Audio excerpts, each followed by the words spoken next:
पुलवामा में कल हुए एनकाउंटर के दौरान लश्कर तैयबा के आतंकी शरीफ शेरगुजारी के सरेंडर के लिए सेना उसके परिवार वालों को मुठभेड़ वाली जगह पर लेकर आई। शफीक की 25 वर्षीय पत्नी दिलशादा ने लाउडस्पीकर पर अपने पति से मार्मिक अपील की कि वो सरेंडर कर दे,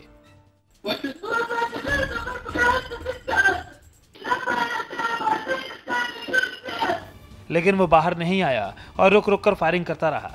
जवाबी कार्रवाई में शफीक समेत दोनों आतंकी मारे गए।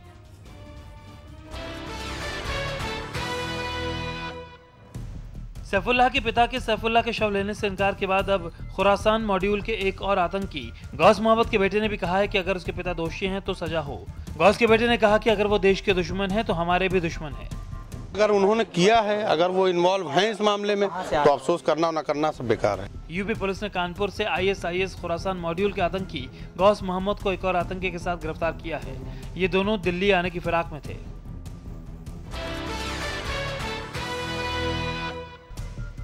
दिल्ली पुलिस ने होली के मौके पर आतंकियों का अलर्ट जारी किया है, जिसके मुताबिक खुरासान गुट के 2 आतंकियों के दिल्ली आने का शक है। फरार दोनों आतंकियों के पास विस्फोटक होने का शक जताया गया है। होली के दौरान वारदात को अंजाम दे सकते हैं।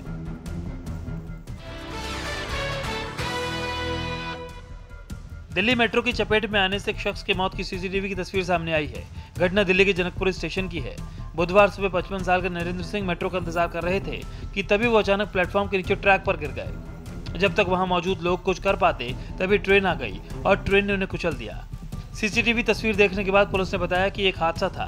नरेंद्र सिंह चक्कर खाकर ट्रैक पर गिरे थे। जिस वक्त यह हादसा हुआ तब नरेंद्र के भाई भी साथ में थे।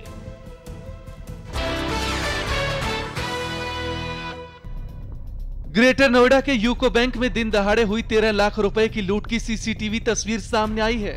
हेलमेट पहनकर 2 लुटेरे बैंक में दाखिल हुए। लुटेरों के हाथ में पिस्तौल थी।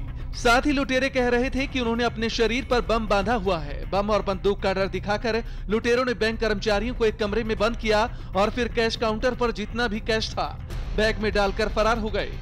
लुटेरों को पकड़ने के लिए पुलिस की 3 टीम बनाई गई है।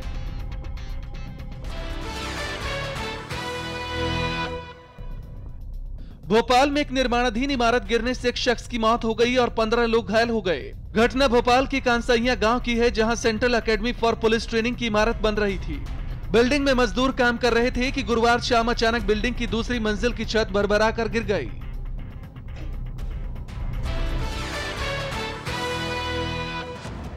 अवैध निर्माण हटाने को लेकर मथुरा के गोवर्धन में जमकर हंगामा हुआ।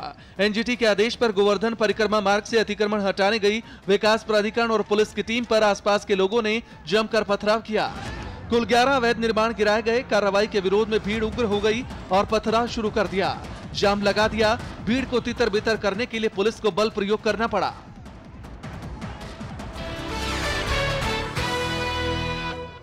फिल्म निर्देशक राम गोपाल वर्मा ने विवादित ट्वीट को लेकर माफी मांग ली है। महिला दिवस के मौके पर राम गोपाल वर्मा ने एक्ट्रेस सनी लियोनी को लेकर आपत्तिजनक ट्वीट किया था। हर तरफ से विरोध होता देख राम गोपाल वर्मा गुरुवार को मीडिया के सामने आए और अपने ट्वीट के लिए माफी मांगी। इस विवाद में राखी सावंत का बयान सामने आया। राखी ने कहा कि राम गोपाल वर्मा ने कुछ भी गलत नहीं कहा है। राम गोपाल वर्मा जी ने जो कहा है वो बिल्कुल सही कहा है।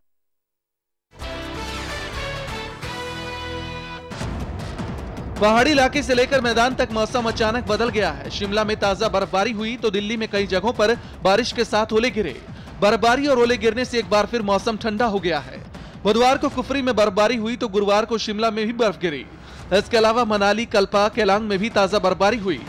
ताजा बर्फबारी से तापमान 4 डिग्री तक लुढ़क गया है। मौसम विभाग ने 12 मार्च तक बारिश और बर्फबारी का पूर्वानुमान जताया है।